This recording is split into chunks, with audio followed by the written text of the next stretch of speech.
Hey y'all, it's Krypton Critics. I'm here to review the new Christopher Nolan film Dunkirk. Now, after I saw this movie, I thought about something me and my dad were talking about uh, several months ago. We got a conversation saying who are the greatest filmmakers in our opinion. Names like Hitchcock, Akira Kurosawa, uh, Quentin Tarantino, Steven Spielberg. Those names came up, and I was thinking, what about Christopher Nolan? And I'm like, yeah, we really like Interstellar, and we liked Inception. We're really big fans of the Dark Knight trilogy, especially The Dark Knight from 2008, because The Dark Knight is uh, it's still like in my top five films that I enjoy personally. So I wanted another movie that I could help like supplant the idea in my head. Like, this man is a film genius, and I think this very much does so. So let's get into why and who's in it. The cast includes Fionn Whitehead as Tommy, Tom Hardy as Freyr, Cillian Murphy as the Shivering Soldier, Mark Rylance as Mr. Dawson, Kenneth Branagh as Commander Bolton, Tom Glynn uh, Corney as Peter, Barry Keoghan as George, Anarin Barnard as Gibson, and Harry Styles as Alex. So they just got all the British people they could find to be in this film.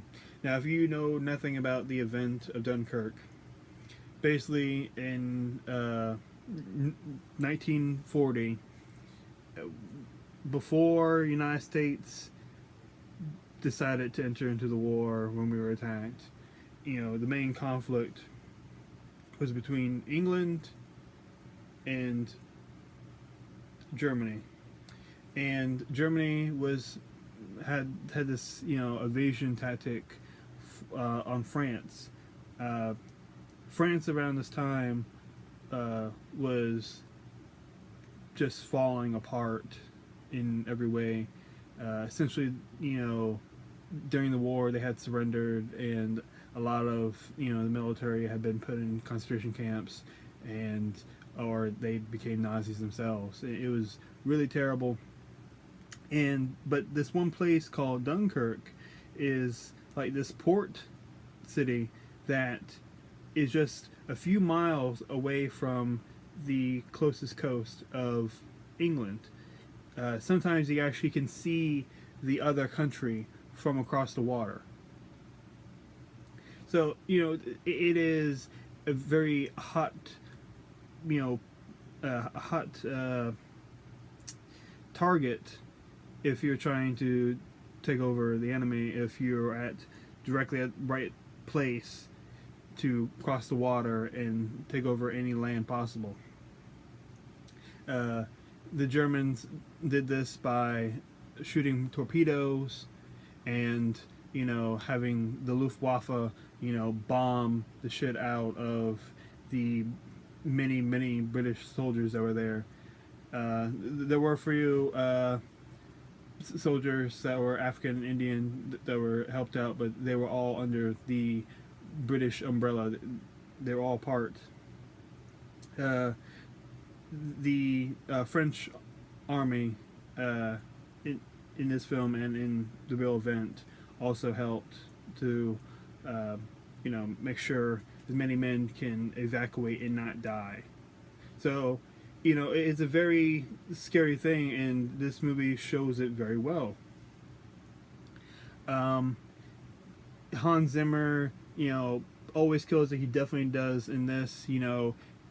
I can't imagine watching this without his music, because so much tension is built from like a stopwatch and some of the dramatic somewhat orchestral music attached to the next scene. The next scene, you're like, oh god, oh fuck, what's gonna happen? Ah,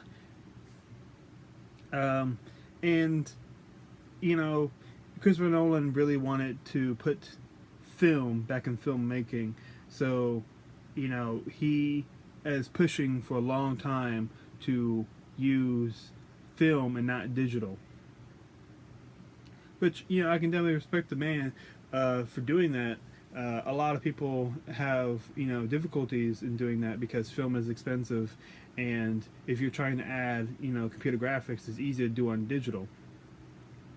Christopher Nolan's like, fuck that.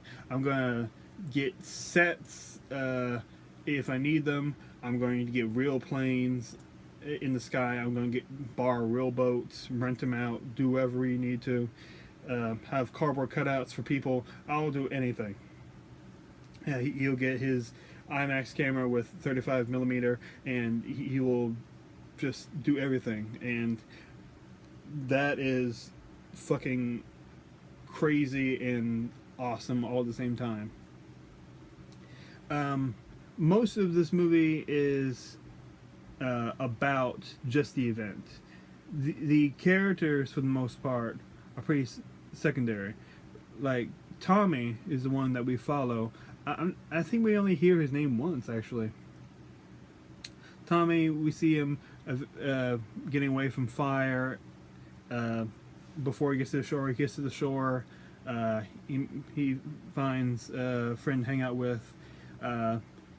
That friend was burying his old friend in the sand because he was dying. You see all this beautiful sea foam, and you just get the huge scope of like the blue waves and the grayish sky, and everyone's wearing the dark green jackets, and it is just amazing looking. But at the same time, shit's about to go down, and soon enough bombs just start dropping, and it just all hectic. All hell breaks loose. It was interesting to see Tommy and his friend use a man that was severely injured on a stretcher to try to get on the boat, but they were denied access, so they hid on the wooden platform. They hid inside it, and they waited to the next boat because they don't want to die. They want to leave. This invasion is killing them, and they're just sitting ducks. Several hundred thousands of men that come through in this this one period in time, and I can totally understand. And there are parts of this film where you'll feel dread or you'll feel scared just for the situation itself, even though there are some historical inaccuracies, like the Luftwaffe at this time did not have the yellow fronts on the planes, but once again, that helps the audience understand who are the Germans. But dogfighting in this movie, fucking awesome. Just the way that we see just the eyebrow twitches of the two main plane flyers. You gotta give it up to Tom Hardy. Tom Hardy is awesome actor. He does very well in this movie. He is the main pilot for sense of purposes because he's the one that lasts longest. We follow him to the end. Man ends up burning his plane. He runs out of gas, and it was peppered out throughout the movie because he was making sure that he wasn't wasting too much gas, and he would write how much gallons of gas the other guy has. They left around the same time, and he will write it in chalk on the bottom of his dashboard. And I never thought about doing that, but it actually makes a lot of sense. A lot of movies would not address problems of gas. It was just what's the problem with the exterior of the plane. So that is a good device to have to put in more attention for that character. The other plane pilot, he, he falls into, the water, and he starts drowning. He tries to break through the glass. I'm glad that, it's not like his belt was snagged. Not necessarily because of the cliche, but it seems like a cheap tactic of why he can't get out. It makes more sense to me that the windows that protect you will be stuck. I don't know. It just feels more realistic to me because I'm not gonna get to it. Anyway, I'm going way too much into whether you can be stuck in by seatbelts or fucking the hood of a Spitfire plane. But yeah, and I can't stress enough of the beautiful destruction, the camera work of following the planes going side to side, and we see the trail behind them. It's fucking gorgeous. What else can I say? Just by looking at trailers, you can tell, like, oh, this is gonna be amazing. It's even better when you have a large screen to see it. This is definitely a movie that should be seen on the biggest screen possible that you have available. There's a great scene where many of the soldiers still left on the shore get onto this old raggedy boat. It's nothing close to a destroyer. So they all lie down in the bottom, and they just hear ping, and a hole is busted through the side. Now, they're not submerged in water, but eventually the water starts to recede into the shore, and they start, water starts seeping through these holes. At one point, there's like target practice. It was a question. I'm not sure what was going on, but it was terrifying, and there was also the problem of, who's going to find out, who's going to get on the ladder. Oh, it should be that guy. Is he a German? It was like, oh shit, I was not expecting that. It just, wow, that was really cool. I mean, me explaining it isn't as awesome as actually seeing it. This is a movie that I feel like should be seen, because to me, pretty much everything about it is about not necessarily the narrative, but it's about the experience of feeling, the destruction while you're there, feeling the fear. That's what is so masterfully done. That's what makes this movie great. And also, once again, camera work and all that. The sound design and the mix of Hans Zimmer's score. It's married together and in the most beautifully disturbing way possible. It was like sad, but also just crazy to watch the guys on the shore that felt stuck actively commit suicide. Like, one guy was just walking to the water so he can die, and you see dead bodies receding back to the shore, and like, fuck, man. The most intense scene for me personally was one of the ships is bombed by Luftwaffe, and it starts tilting, and because of the way it was hit, gasoline starts spilling out. Mark Rylance, Mr. Dawson, has his own like little holiday boat with his son and his friend. They show up. They're the ones that found the shivering soldier, and they start pulling out guys that are covered in oil that had to jump off the boat, otherwise they will fucking drown. Another bomb is dropped right next to the gas, I believe, and it just ignites on fire. One guy is stuck underneath the surface of where the fire is starting from the gasoline, and he's holding his ears, and he has to hold his breath at the same time and shit. And you already know if he has to get up for air, but if he does, he's gonna fucking burn, and he has to, and he just like and he goes back down like my god, fuck, that was intense. Just Nolan, you do it again.